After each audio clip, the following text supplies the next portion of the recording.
마가복음 12장 18절부터 27절 말씀입니다. 부활이 없다는 사두개인들이 예수께 와서 물어 이르되 선생님이여 모세가 우리에게 써주기를 어떤 사람의 형이 자식이 없이 아내를 두고 죽으면 그 동생이 그 아내를 취하여 형을 위하여 상속자를 세울지니라 하였나이다. 실형제가 있었는데 마지가 아내를 취하였다가 상속자가 없이 죽고 둘째도 그 여자를 취하였다가 상속자가 없이 죽고 셋째도 그렇게 하여 일곱이 다 상속자가 없었고 최후의 여자도 죽었나이다. 일곱 사람이 다 그를 아내로 취하였으니 부활 때 곧 그들이 살아날 때에 그 중에 누구의 아내가 되리이까. 예수께서 이르시되 너희가 성경도 하나님의 능력도 알지 못함으로 오해함이 아니냐. 사람이 죽은 자 가운데서 살아날 때에는 장가도 아니가고 시집도 아니가고 하늘에 있는 천사들과 같으니라.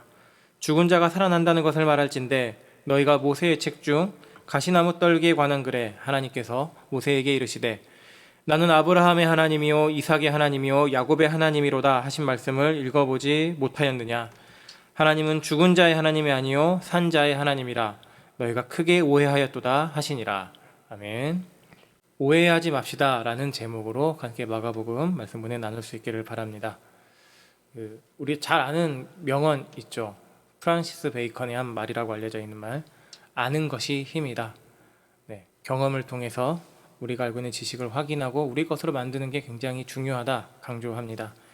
아는 것, 지식, 이것은 사실 신앙에서도 굉장히 중요합니다.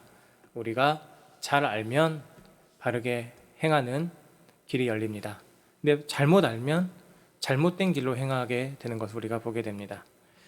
그래서 오늘 말씀 오해하지 맙시다. 사실 이 제목은 잘 압시다. 바르게 압시다. 무엇을 바르게 알 것인가 함께 말씀 나누길 바랍니다. 오늘 살펴본 본문은 예수님이 예루살렘에서 벌이신 두 번째 논쟁입니다. 사두개인들이 등장해서 이제 논쟁을 걸어옵니다. 이 바리새인들은 문헌 기록이 굉장히 많습니다. 그런데 사두개인들은 거의 사실 알려져 있는 기록이 잘 없어서 학자들도 추측만 할 뿐입니다. 일단 이름의 근원도 모호합니다. 사두개, 그 구약에 나오는 제사장 사두개 이름을 따온 것인가 아니면 의롭다는 뜻의 히브리어 짜디크에서 온 것인가. 그리고 이 사람들이 어떻게 해서 사두개파라는 이름으로 모이게 되었고 세력을 가지게 되었는가. 성격도 무리도 모든 것이 잘 알려지지 않았습니다. 그 1세기 당시에 살았던 사람 중에 그 유대인 중에 요세푸스라는 사람이 있습니다. 이 유대 1세기하고 그 당시를 이해하기 위해 중요하게 다루는 문헌을 쓴 사람인데 그 사람의 글에서 이 사두개파가 간간히 등장을 합니다. 우선 사두개파는 바리새파 그리고 또 다른 에세네파라고 있는데 이 사람들처럼 유대교의 중요한 한 분파였다고 합니다. 그리고 아주 정치에 가까운 사람들이었습니다. 그래서 부유층들이 이제 많이 지원을 해줬던 것 같다고 하고 유대인 사회에서 지도자 위치에 있었습니다. 성경을 보면 대제사장과 서기관과 사두개인들이 등장을 이렇게 많이 하게 됩니다. 그런데 이제 바리새인들 같은 경우는 일반 유대인들 대중들이 굉장히 좋아하고 가까이 했던 사람들인데 사두개인들은 그러지 않았다고 합니다. 요세푸스의 기록에 따르면 아주 매정하다 그렇게 표현이 되는데 이런 기록들 또 우리가 성경을 통해 보는 몇몇 기록들을 보면 사두개파에 대해서 한 가지는 알 수 있습니다. 이 사람들이 갖고 있던 신앙은 아주 세속적이었다는 것입니다.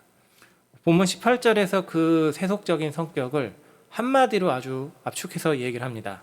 이렇게 소개하죠. 부활이 없다 하는 사두개인들. 이 사도행전에도 사두개인들이 등장을 합니다. 근데 그들은 영적인 것에 관해서는 아예 믿음이 없었던 것으로 기록이 나옵니다.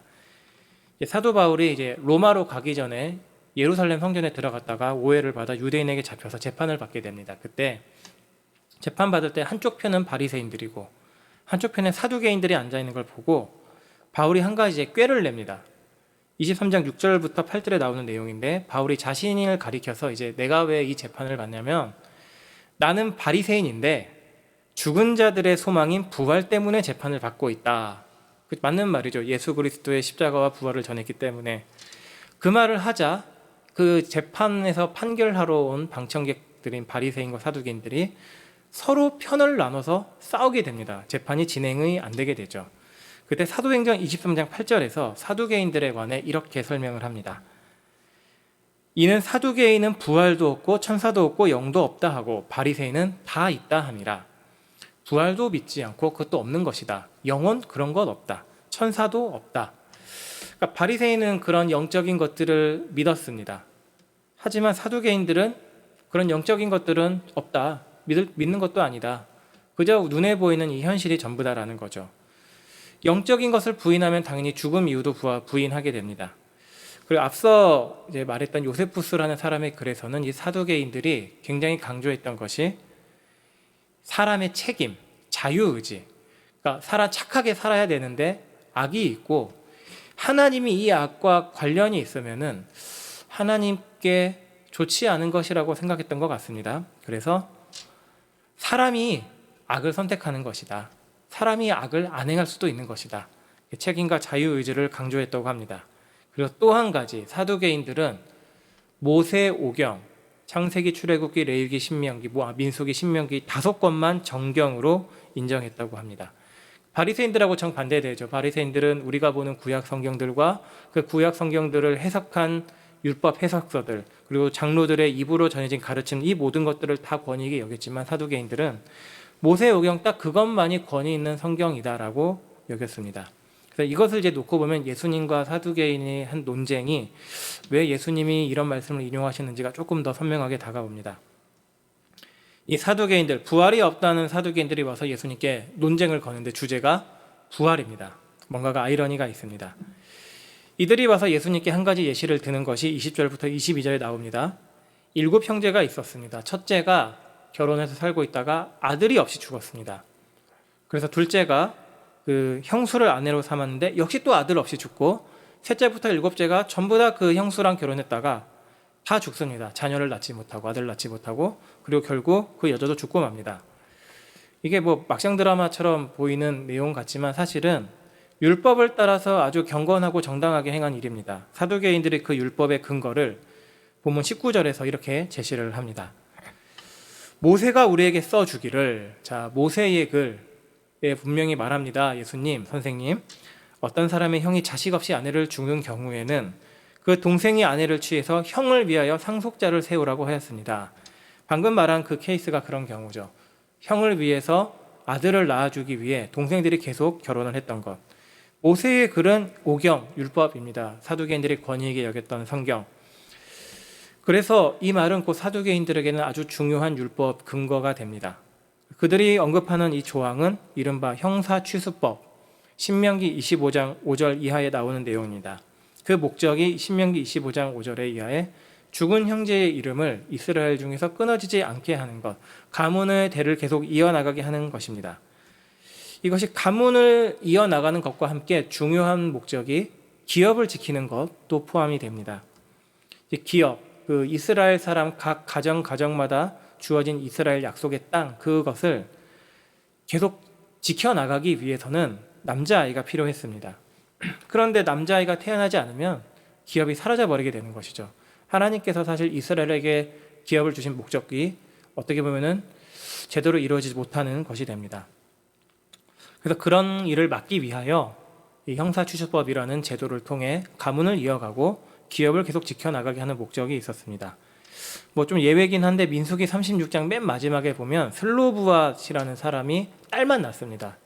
그래서 딸들이 기업을 받을 수 있는 것인가 없는 것인가를 두고 이제 모세에게 판결을 요청했고 이제 모세가 딸들이 기업을 받아라 대신에 그 므낫세 지파의 땅이 다른 데로 가지 않게 므낫세 지파 안에서 결혼을 해라. 그래서 최소한 므낫세 지파 안에서 기업은 유지되게 한 거죠. 그러니까 그 목적이 계속 이어지는 겁니다. 하나님께서 주신 약속이 흐트러지지 않도록. 그래서 이런 기업 지키기가 기록된 성경의 내용이 우리가 잘 아는 이야기 룻기입니다. 이야기는 잘 아시죠?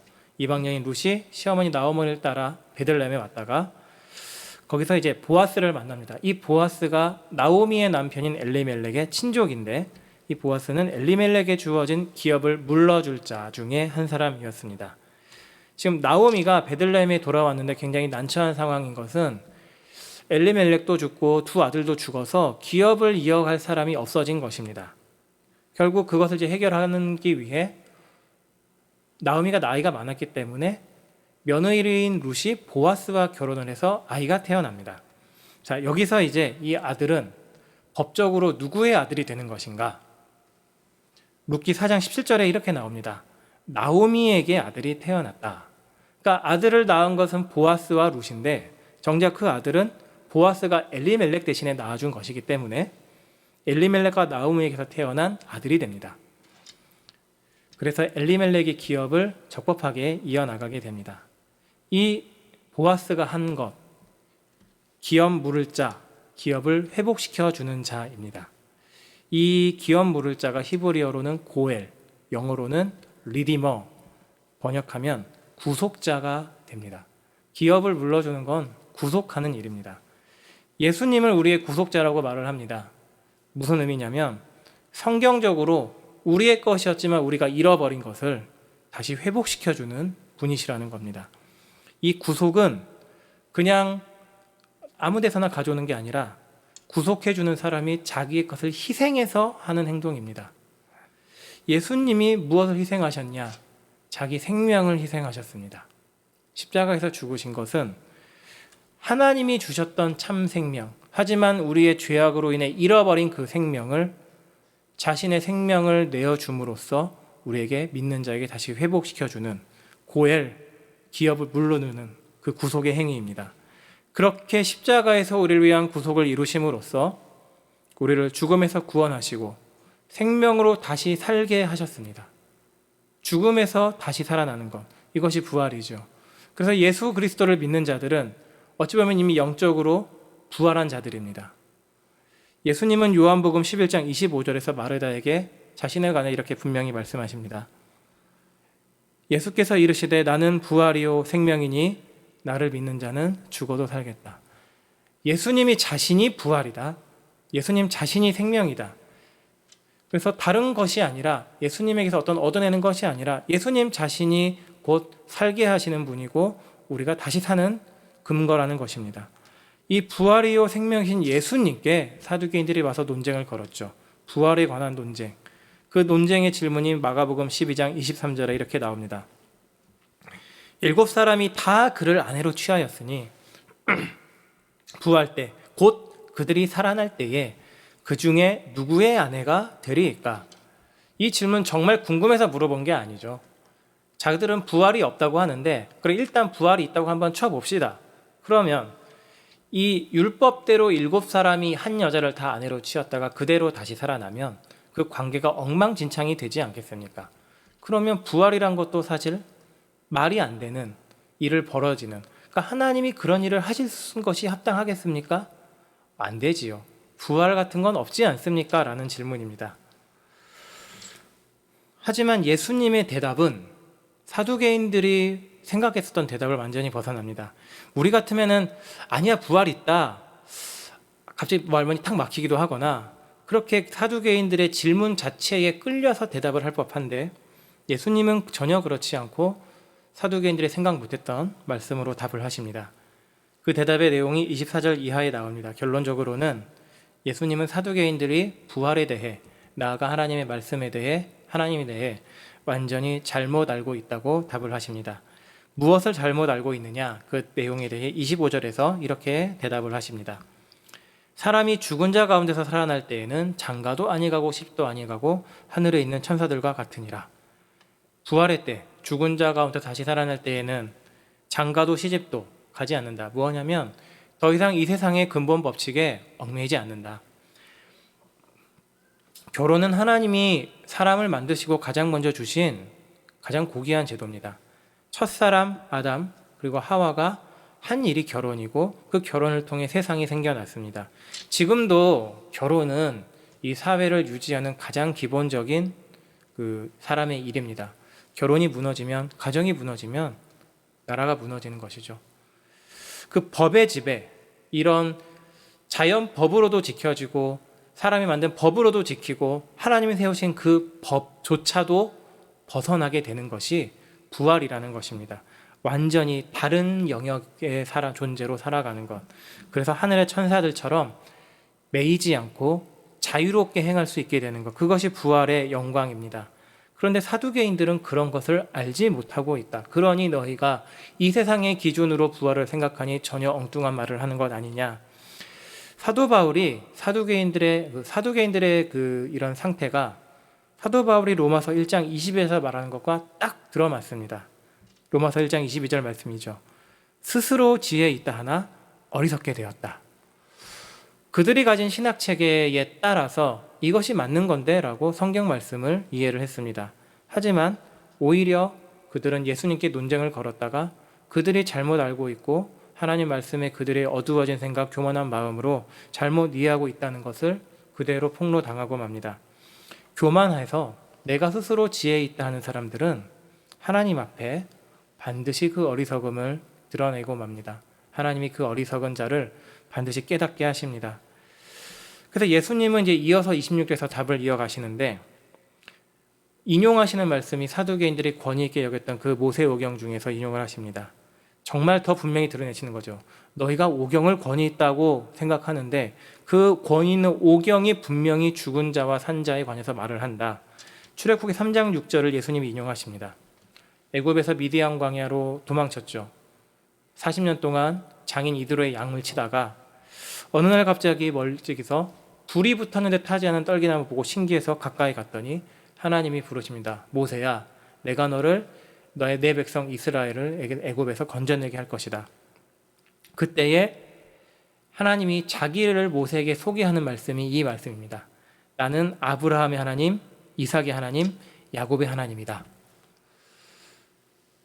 죽었죠. 이미 아브라함, 이삭, 야곱 다 오래전에 죽었습니다. 400년 이상 전에 죽은 사람들인데 예수님은 그 말씀을 사두개인들에게 새롭게 해석해 주십니다. 아브라함과 이삭과 야곱은 이미 죽었지만 사실 그 당시 예수님과 사람들은 살아있죠. 그러니까 사두개인들의 입장에서는 죽었으면 끝이잖아요. 그런데 하나님은 그 죽은 자들과 관계에 있다고 말씀하십니다. 그래서 사두개인들의 논리와 예수님의 말씀 둘 중에 하나를 선택할 수밖에 없게 됩니다. 사두개인의 논리가 말하자서 아브라함, 이삭, 야곱처럼 죽은 자들은 더 이상 하나님과 관계가 없던지 이 세상이 전부기 때문에 하나님의 말씀대로 육신은 죽었지만 계속 그들과 하나님은 관련 있고 관계를 맺고 계시는 분이신지입니다. 무엇이 맞는가? 27절에서 예수님이 분명하게 답을 하십니다. 하나님은 죽은 자의 하나님이 아니요 산 자의 하나님이시라. 아브라함, 이삭, 야곱은 죽었지만 그 말씀을 인용하시면서 산 자의 하나님이라고 말씀하시는 것. 누가복음 20장 38절에서 한 가지 말씀을 덧붙이시면서 더 분명한 이해를 우리에게 주십니다. 하나님은 죽은 자의 하나님이 아니요 살아있는 자의 하나님이시라. 하나님에게는 모든 사람이 살았느니라. 죽은 자의 하나님이 아니요 살아있는 하나님이신데 그분 앞에는 사실 모든 사람이 살아있다. 어떻게 모두가 하나님 앞에 살아있을 수 있을까? 우리가 하나님에 관해 생각해 보면 한 가지 우리가 실수하게 되는 생각이 하나님을 자꾸 우리가 살고 있는 영역에 맞춰서 이해하는 것입니다. 당연합니다. 우리의 이해 영역이 그거밖에 안 되기 때문에. 하지만 분명히 우리가 신앙을 고백하는 내용은 하나님이 우리 세상과 우주를 초월해 계시다는 것이죠. 세상 바깥에 계십니다. 바깥에 계셔서 안으로 들어오셔서 일을 하십니다. 이 초월하신다는 것은 우리가 살고 있는 현실의 법칙, 거기에 제약받는 분이 아니시라는 것이죠. 조금 추상적인 얘기, 형이상학적인 얘기지만 하나님 앞에는 사실 시간이 존재할 것인가? 우리는 시간 속에서 살아갑니다. 방금도 시간은 지나갔습니다. 1분 1초 쌓이고 1시간, 어느샌가 벌써 2022년 3분의 1 지나갔습니다. 과거가 생기고 현재는 과거가 되고 미래는 현재가 되고 계속해서 흘러갑니다. 하지만 하나님은 그 모든 것 넘어서 계십니다. 불완전한 언어로 굳이 표현해 보자면 하나님 앞에는 시간도 공간도 모두 동시에 펼쳐져 있다. 과거도 없고 미래도 없고 모든 것이 동시에 계신다. 그렇다면 하나님 앞에는 아브라함도 살아있죠. 미래에 있는 사람도 동시에 살아있죠. 모든 사람이 다 하나님께 살아있습니다.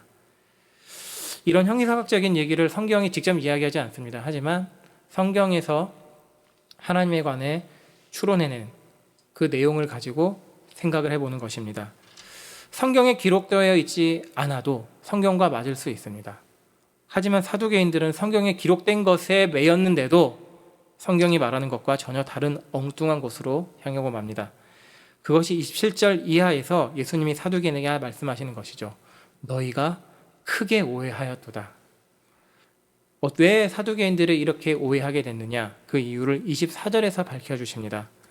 예수께서 이르시되 너희가 성경도 하나님의 능력도 알지 못함으로 오해함이 아느냐.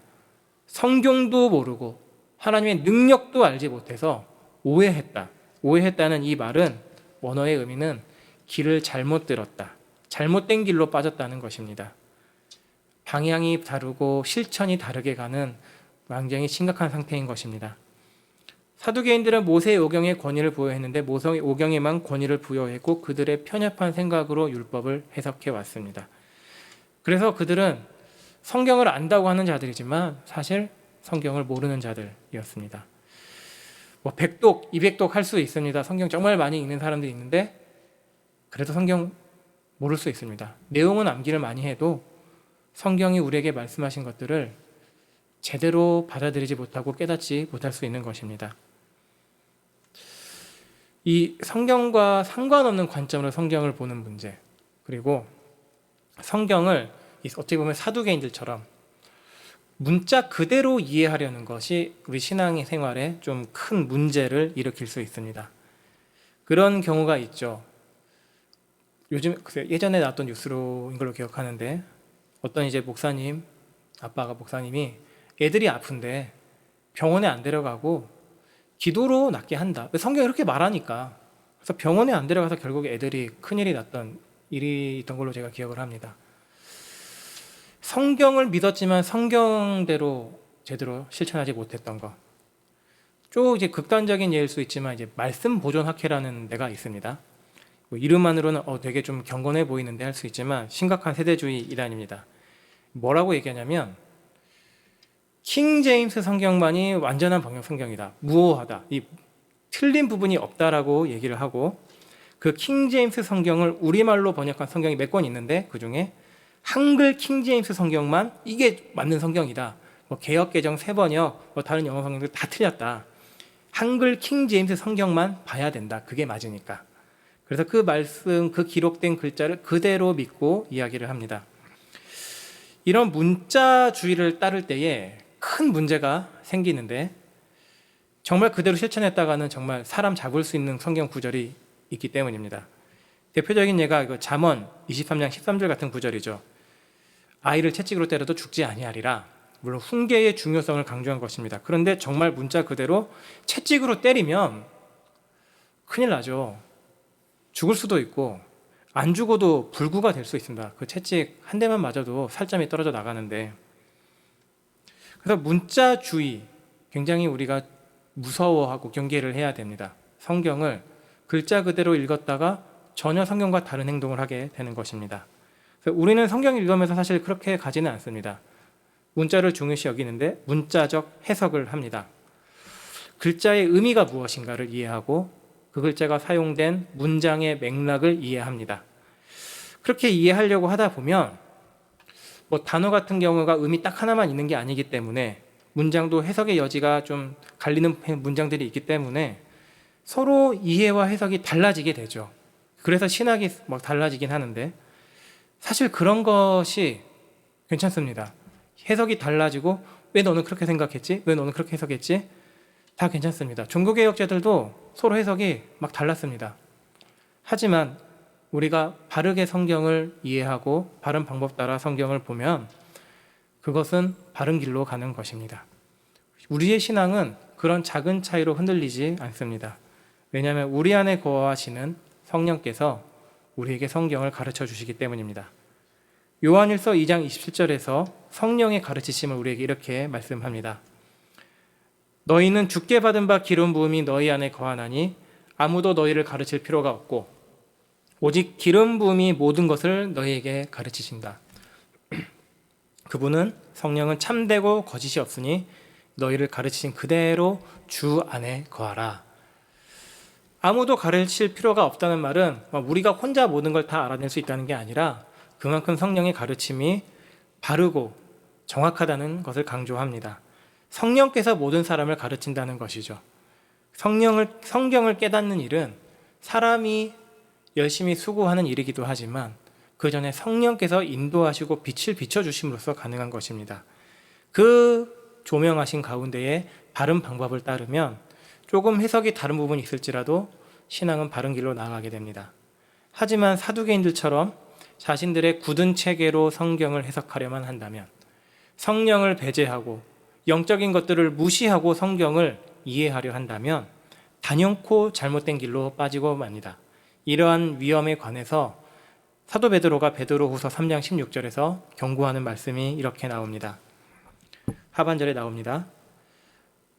더러는 무식한 자들과 굳세지 못한 자들이 다른 성경과 같이 그것도 억지로 풀다가 스스로 멸망에 이르느니라. 무서운 경고죠. 성경을 잘못 이해하려고 하면, 잘못된 생각으로 억지로 이해하려고 하면 멸망에 빠지고 말게 된다.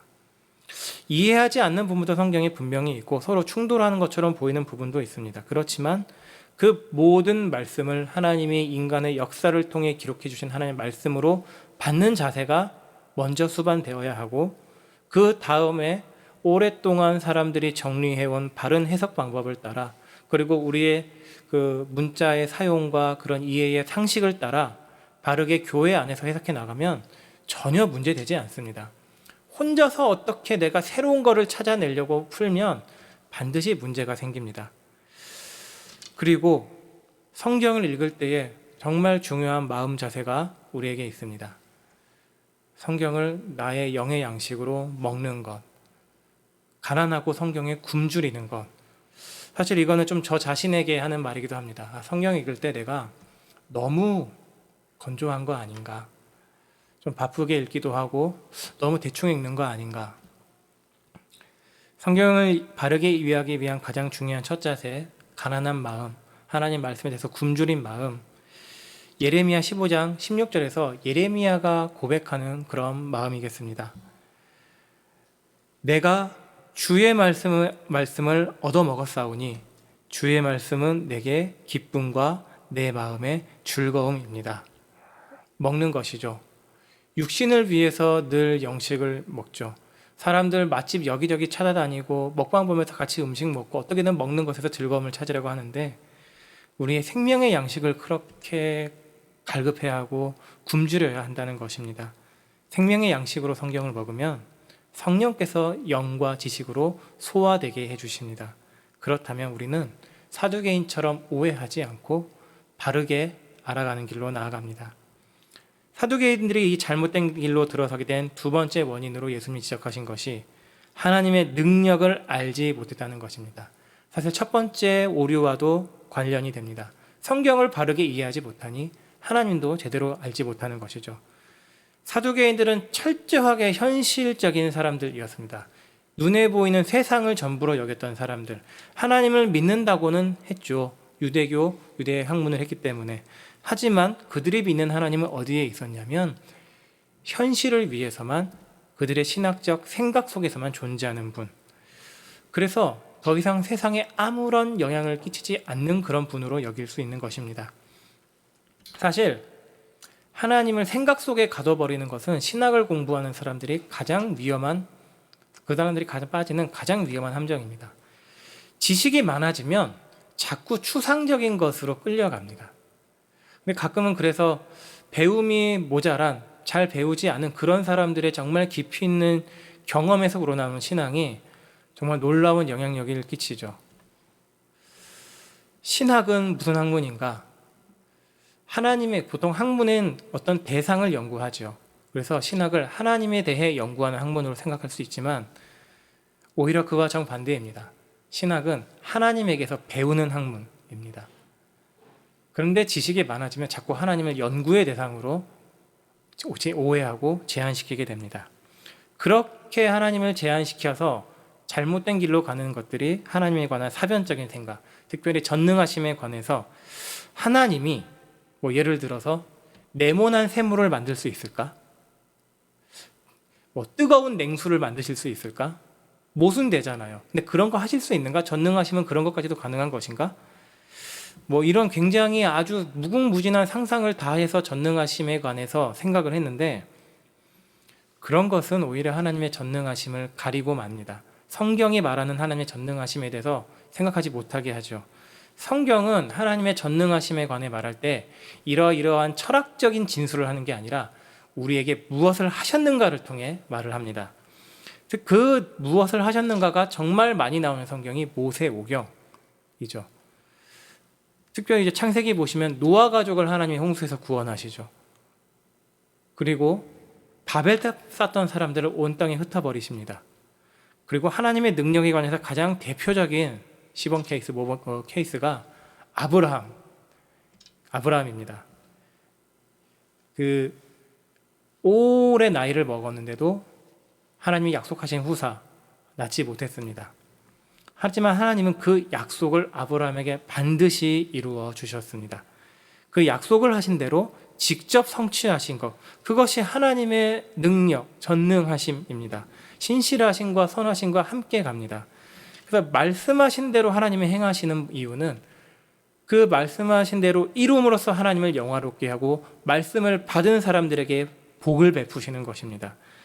아브라함이 흔들렸잖아요. 이삭이 과연 태어나나 안 태어나나. 그래서 여종 하갈을 통해서 이스마엘도 낳았는데 오랜 시간이 지나 하나님이 창세기 17장 1절에서 나타나 직접 말씀을 하신 게 이렇게 나옵니다. 아브라함에게 나타나서 그에게 이르시되 나는 전능한 하나님이라. 너는 내 앞에서 행하여 완전하라. 잠시 흔들렸던 아브라함에게 하나님을 다시 생각나게 합니다. 전능한 하나님이기 때문에 네가 아브라함이 약속을 믿는다면 그 앞에서 하나님의 전능하심에 합당한 믿음을 보여라. 아브라함은 그 이후에 하나님을 정말 제대로 믿게 됩니다. 그 전능한 하나님을 믿는 것이 가장 단적으로 드러나는 사건, 약속의 아들 이삭을 제단에 바치라는 명령에 순종한 것입니다. 믿음이 순종을 통해 드러나는 것, 순종은 믿음을 통해 입증되는 것, 그 믿음에 관해 히브리서 11장 19절은 아브라함이 하나님을 죽은 자 가운데 살릴 줄 믿었다고 분명하게 이렇게 말씀합니다. 그가 하나님이 능히 이삭을 죽은 자 가운데서 다시 살리실 줄로 생각한지라. 믿은 것이죠. 무엇을 믿었냐면 부활을 믿었습니다. 약속하신 대로 태어나게 하신 이삭, 아브라함에게 하신 약속, 내 후손이 하늘의 별과처럼 바다의 모래처럼 많게 하시게도 하신 그 약속을 반드시 이루시는 분이기 때문에 지금 이삭을 제물로 바쳐도 하나님은 이루신다. 어떻게 이루시겠느냐? 죽은 자를 다시 살리셔서라도 이루실 것이다. 아브라함의 믿음이죠. 하지만 사두개인들은 그 모세오경을 권위 있게 여기면서도 그 내용을 이해하지 못했습니다. 하나님이 우리에게 전능하심을 보이는 건 약속과 함께 갑니다. 그 전능하심을 보이실 땐 약속을 이루심으로써 보여주시는데 우리에게 하신 약속이 무엇이 있습니까? 디도서 1장 2절에서 분명히 우리에게 말씀합니다. 이 말씀은 같이 읽도록 하겠습니다. 읽겠습니다. 시작. 영생의 소망을 위함이라. 이 영생은 거짓이 없으신 하나님이 영원 전부터 약속하신 것이다. 영생의 약속을 주셨습니다. 이것을 이루셨죠. 예수 그리스도에게서 십자가에서 그리고 부활을 통해 하나님이 약속하신 영생은 진짜다. 그리고 이루었다. 믿으면 그 전능하심을 너희가 경험한다는 것입니다. 우리의 죄에 대한 대가 예수님 십자가에서 치르시고 우리를 위해 하나님이 약속하신 영생, 하나님 나라, 지금은 예수 믿지 않을 때는 잃어버린 바 됐지만 예수님 십자가에서 구속자로 다시 회복시켜 주셨습니다. 이 약속이 확실함을 인치시기 위해 하나님은 예수 그리스도를 다시 살리셨습니다. 로마서 1장 4절에서 말씀하신 대로 예수 그리스도는 하나님의 능력으로 부활하셔서 하나님의 아들로 선포됐습니다. 1장 4절, 로마서 1장 4절입니다. 성결의 영으로는 죽은 자들 가운데서 부활하사 능력으로 하나님의 아들로 선포되셨으니 곧 우리 주 예수 그리스도시니라. 아멘. 하나님이 하나님의 능력으로 예수 그리스도를 다시 살리셨듯이 부활하셨듯이 그분을 믿는 자들 또한 다시 살리십니다. 영원한 생명이 있기 때문에 다시 살아납니다. 그리고 요한계시록은 심판을 위해서 모든 사람을 또한 다시 무덤 가운데서 죽은 가운데서 불러일으키십니다. 그 하나님의 능력을 어떻게 깨달을 수 있느냐? 그냥 철학적인 사변, 머리 생각이 아니라 성경의 말씀을 깨달을 때에 성령께서 깨닫게 하신 것을 차근차근 따라가면서 하나님이 약속하신 것을 지금 내 인생 가운데에 한순간도 쉬지 않고 행하시고 계시는구나. 작은 부분에서 일상 가운데서 확인함으로써 이 믿음이 쌓여 나갑니다. 오늘도 하나님이 나를 위해 아침을 준비하시고 저녁까지 지켜주시고 해와 달을 운행해 주시는 것, 이것도 기적입니다. 온 우주가 단 한 치의 오차도 없이 움직여가는 것, 나의 생애 가운데에 작은 일상이 쌓여 나가는 것, 평안이 유지되는 것, 정말 모두 다 하나님의 일하심입니다. 그런 것들을 생각한다면 우리는 하나님의 전능하심을 성경을 통해 바르게 보는 길로 갈 수밖에 없습니다. 그게 성령께서 당연하게 이끄시는 길입니다. 하지만 사두개인들은 이 둘 모두에서 성경을 아는 데서, 그리고 그로 인해 하나님을 아는 데서도 완전히 잘못된 길로 오해하는 대로 떨어지고 만 것입니다. 사두개인은 우리 신앙생활의 타산지석입니다. 우리가 성경을 어떠한 자세로 대하고 이해하려고 하는가, 그리고 내가 지금 하나님의 그 매 순간 베푸시는 능력, 그것을 깨닫고 경험하며 살아가고 있는가를 돌아보게 합니다. 제가 아는 어느 목사님이 그 신앙생활이라는 단어를 생각하다가 이 단어가 신앙생활이 정말 무게 있는 단어구나라고 깨닫게 됐다고 얘기한 걸 들었습니다. 신앙이, 믿음의 경험이, 믿음의 지식이 내 하루하루 생활 가운데에 실제로 체현되고 깨달아지는 것, 신앙이 우리의 너무나 당연하게 호흡처럼 이루어지는 것, 그래서 신앙의 토대인 성경을 바른 자세로 대하는 것, 하나님의 능력, 그것을 깨달아가는 것, 그것이 신앙생활입니다. 사실 이것은 저 자신에게 먼저 하는 말입니다. 내가 사두개인처럼 말은 잘해도 어떻게 보면 성경을 잘못 오해하고 있을 수도 있고, 그래서 하나님을 제대로 이해하지 못할 수도 있고, 내가 그런 오해의 길로 빠질 수 있지 않을까 돌아보게 합니다. 늘 하나님의 말씀, 그 예수님의 말씀을 정말 굶주림으로 간절함으로 대하고 먹어야겠다. 성경이 말씀하시는 그 하나님의 일하심, 능력을 내가 살고 있는 매 순간 집중하고 생각하면서 경험하고 깨달아 나가야겠다. 성령께서 이것을 행하게 주시기를 기도하고 차근차근 순종해 나가야겠다. 우리 모두가 그렇게 될 수 있기를 바랍니다. 성경의 핵심 진리이신 예수 그리스도, 그분이 우리의 구속자로 생명을 회복시켜 주시고 다시 살게 하셔서 하나님의 능력을 경험해 주셨다는 것, 예수 그리스도를 다시 살리신 능력의 하나님이 우리 하나님이시라는 것, 그래서 우리의 신앙생활이 사두개인처럼 오해의 길로 가지 않고 올바르게 예수님 따르는 길로 잘 나아갈 수 있기를 바랍니다. 기도하시겠습니다. 성경을 통해 우리에게 하나님의 뜻을 알려주시고 그 하나님의 능력과 일하심을 날마다 깨닫게 해주시는 하나님 아버지 감사드립니다. 사두개인들은 그들 스스로 옳다고 생각하는 바에 사로잡혀서 성경도 바르게 알지 못하고 하나님의 능력도 알지 못하는 잘못된 길, 오해해야 하는 길로 빠져버렸습니다. 우리가 그런 잘못을 저지르진 않나 돌아볼 수 있게 해주옵시고, 성령께서, 우리 안에 거하시는 기름 부음이신 성령께서 우리를 하나님의 말씀의 길로, 바른 길로 인도해 주심을 믿고 순종해 나가며 따라가며 하나님을 바르게 하는 날마다 믿음의 생활로 인도하여 주옵소서. 우리가 예수 그리스도를 믿는 신앙, 부활의 신앙을 굳게 붙잡고 우리 날마다 예수님의 생명으로 살아나는, 죽었다 다시 살아남을 매 순간 경험하는 하나님의 능력 가운데에 우리를 굳건하게 붙들어 주옵소서. 부활하신 주 예수 그리스도의 이름으로 기도드렸습니다. 아멘.